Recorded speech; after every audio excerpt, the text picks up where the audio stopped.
On May 9, 1843, Maria Isabella Boyd was born in Martinsburg, Virginia, which is now West Virginia. The daughter of a proud Southern family, Maria, who was called Belle, was the oldest child of the family, and she was 17 when her father left to join the Confederate Virginia Cavalry during the Civil War.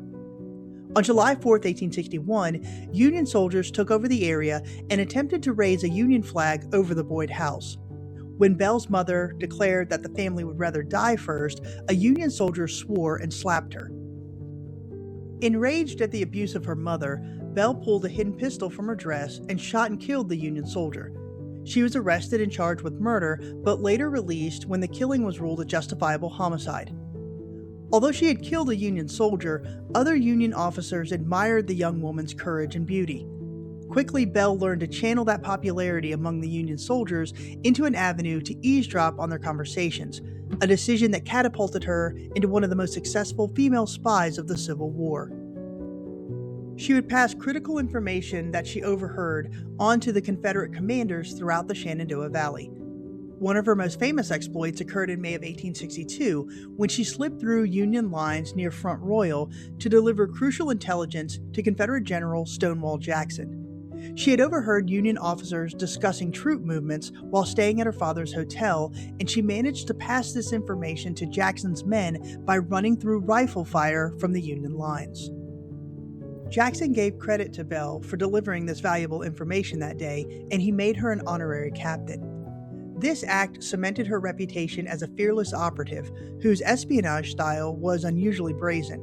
Rather than hiding in shadows, she often gathered intelligence openly by charming Union officers and exploiting their assumption about young Southern women.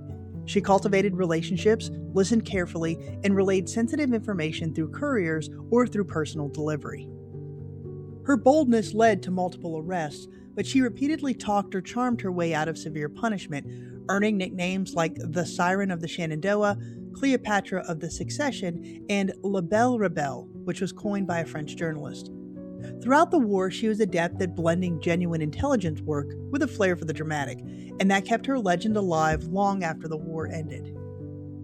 After the war, Boyd attempted to reinvent herself. She married several times, lived abroad for periods, and capitalized on her wartime fame by publishing memoirs that blended fact, embellishment, and theatrical style.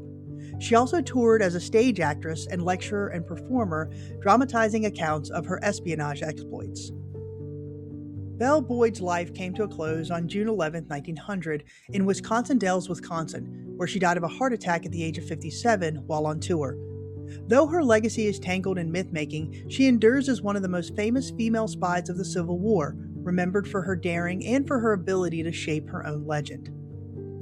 The childhood home of Belle Boyd is now a museum, but haunting tales seem to indicate that the feisty spirit of the Civil War spy is very much alive within its walls and throughout the nearby Shenandoah Valley, where many have encountered a ghostly young woman along the roadsides, still attempting to deliver important information to her Confederate associates.